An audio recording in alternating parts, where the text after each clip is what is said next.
Ramon Rohim. I was going to say this is a conspiracy.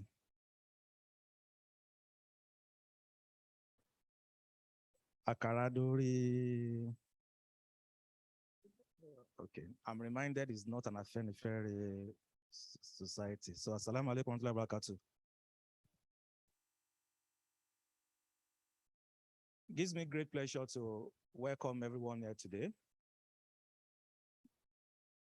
I know we are still expecting a number of dignitaries, but it's important that we keep to time as there are other programs lined up for today. We're expecting the Deputy Governor of the state. We've seen his protocol team over here. I would like to recognize the presence of the representative of the Deputy Governor of Ogun State, Alaja. You're welcome, man. If you don't mind, I think I, as the president, I'm the only person that can move you so that we don't have a woman sitting with a man. MC, where should she sit? And I know we've moved that before, this space. So if you don't mind, man, that will be the last movement.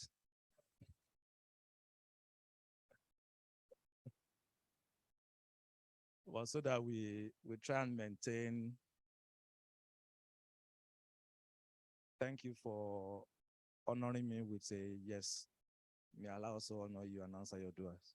Amen.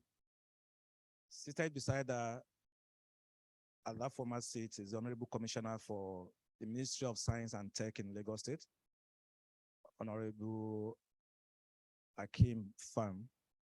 My pleasure, sir. And I must thank you for hosting the NASFAT children who were on camp. And that was August or September. And it took them to a tour of the Lagos Data Center, exposing them to what technology is all about. So thank you for inspiring our youth. And I pray Allah will continue to grant you success in all that you do. Amen. The reps of the Board of Trustees, former President Abdurrahman Abdul Wahab, our elders from the Council of Elders, other members of the Board of Trustees, the women of NASFAT, the youth of NASFAT, the men of NASFAT, and of course, the missionary of NASFAT. I welcome all of you, and I thank you for honoring us this occasion. We have with us the immediate past district governor of Rotary 9110. I hope I got that right. Lagos and Ogun. Yeah, Alhaji Remi Bello, a NASFAT Council of Elders member.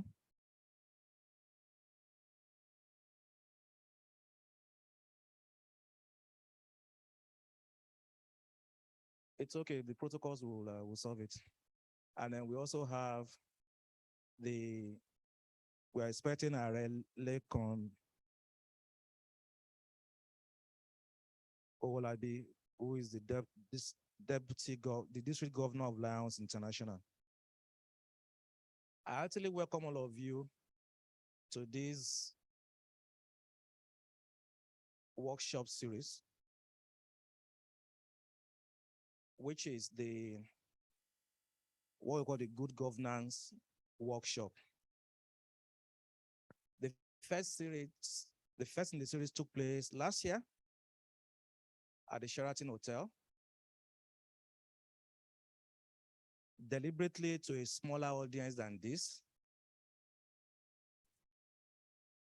And we had as speakers, Malam Shekarau, the former governor of Kano State, who was the chairman of the occasion. We had Deputy Governor of Lagos State as the speaker, and we had Imam Abdulatif also as a speaker. And that area of speaker had both legislative and executive experience. Today, this is the second series of the workshop, and we're also honored to have speakers who have both executive and legislative experience. We're expecting Malam Shekarau, Sorry, Malam Alaji Kwankwaso, also from Kano, a former governor, a former senator, a former minister. So he embodies the experience around executive and legislature. But we also have representatives, and we're taking papers from the representative of the Deputy Governor of Ogun State, Alaja Nomot Salako Yedele, from an executive point of view,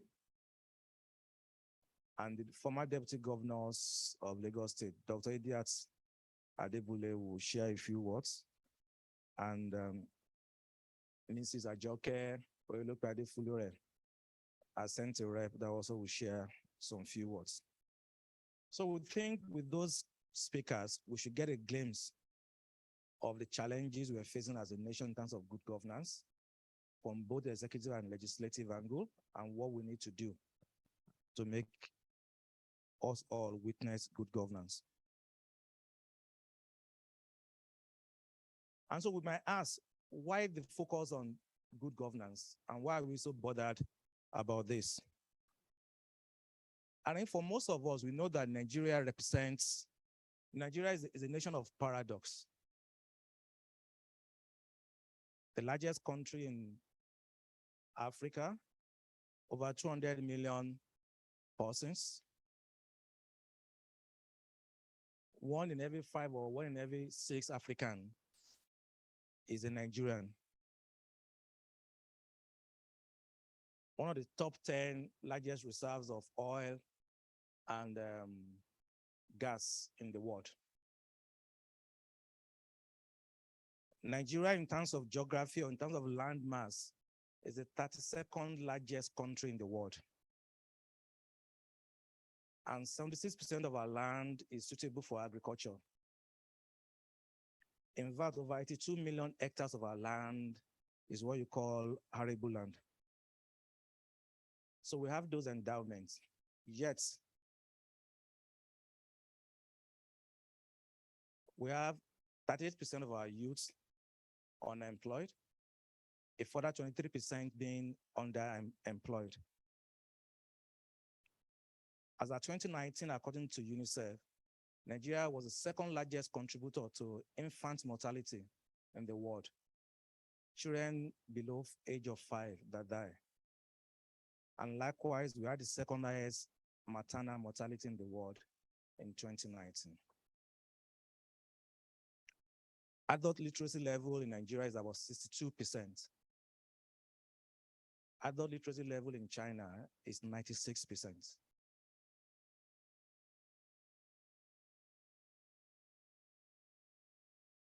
%38 of Nigerian adults are financially excluded.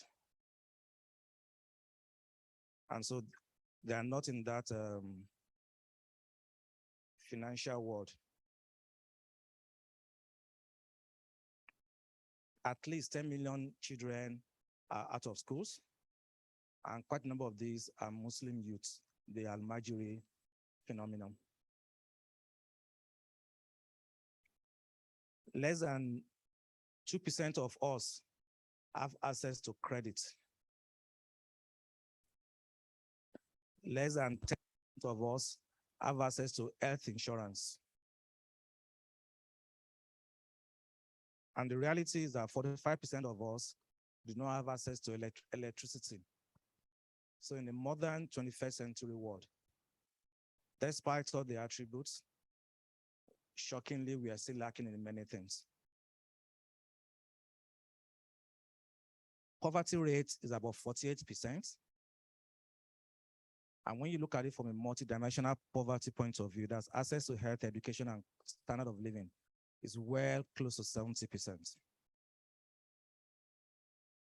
So these are the challenges that has informed us talking about good governance, and that has also informed society focusing on health, education, livelihood, and dawah. And under dawah comes good governance. And so that really is the reason why we're here today. And that's the reason why we are all talking about good governance. With the hope that if we have good governance, then we can begin to change the narrative, reduce poverty, increase access to health, increase access to education, etc. Because the burden of misgovernance, the poor governance affects Muslims disproportionately than it affects non-Muslims.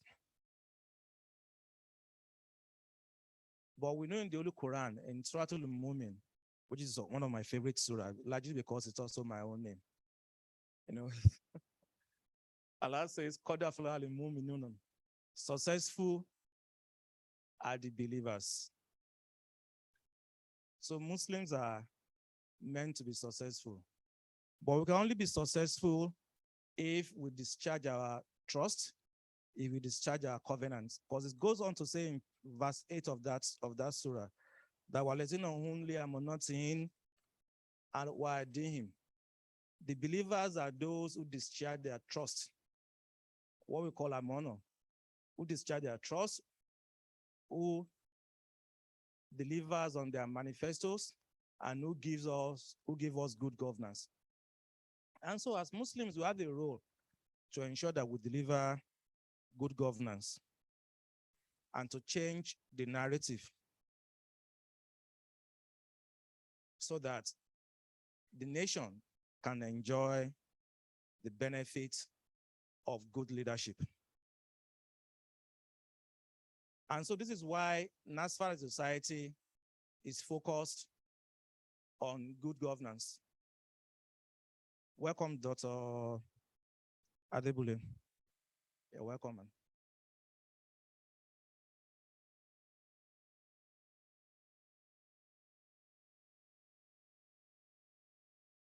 If you look at our Asalatu book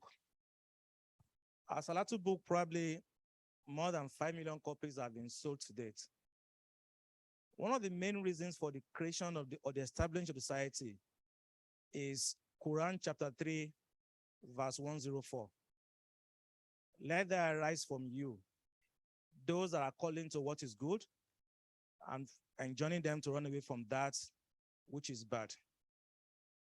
And that's what NASFAT aims to do with this good governance series. And that's why we've taken it out of Asalatu Grand to a more convenient place so that the elites can come and then we can admonish them about the need for Muslims to provide good governance. Because if Muslims make up half of the population of this country, if Muslims make up a good chunk of leadership of this country, and if those Muslims work according to the dictator of the Holy Quran, then really, Nigeria should not be where we are today. But not only are we talking about good governance, NASFAT is also acting. So we walk and we talk. So at the bottom of your program, you will see a list of agencies established by the society. So we started out in 1995 as an Asalatu prayer group, but today we've morphed beyond that. And so we have AVEC, which is a leadership academy that's focused on teaching leadership skills based on Islamic principles and culture and traditions. We have NRI, the NASFAT Relief Initiative, that aims to help those in need. And of course, we now have La Silkin, which is our media arm that will help us to project good governance. As we approach the election season, it becomes quite important for all of us to preach good governance, but to also act good governance. And so today's topic, or today's theme, is focused on the family unit, with the realization that the foundation must be laid straight from home. And so we hope that our speakers will charge all of us in terms of how we can deliver good governance straight from the family unit. So bring up kids that will then go out to espouse and deliver good governance. Beyond the workshop, society plans to embark on an aggressive campaign, multimedia campaign, to promote good governance as we get on to the general elections period. So I welcome you all to this workshop. I enjoy all of us to listen attentively, to learn, to be inspired, but more importantly, to also take things that we then go and act and implement. Because each one of us is a shepherd. Like that famous adit, Kulukum Roy, Wakulukum Mosul. Each of you is a shepherd and will be responsible for his flock. So at our homes, in the city, in the community, in our country, and on the continent, may Allah grant us beneficial knowledge from today's session, and may Allah grant us the will and the courage to act on what we learn, and may Allah bring peace, harmony, and prosperity into our land. Thank you for listening, and I wish all of us a very good workshop today. Kabirullah. Alhamdulillah, that was the